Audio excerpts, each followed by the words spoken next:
తల్లిదండ్రులు, భార్య, తనయులాప్తులు, బావమరుదులన్నలు, మేనమామగారు, ఘనముగా బంధువులు కలిగినప్పటికైనా తాను తర్లగవెంట తగిలిరారు.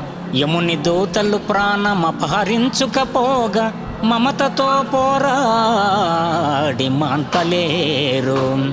బలగమందరు దుఃఖపడుట మాత్రమే కాని ఇంచుక ఆయుష్యమియ్యలేరు.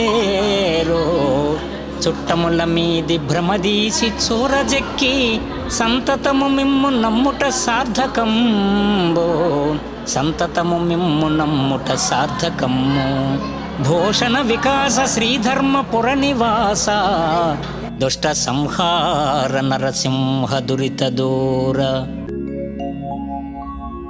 భూషణ వికాస తేజో విలాస, నిన్ను నమ్ముకొనుటయే నరజన్మకు సార్థకత.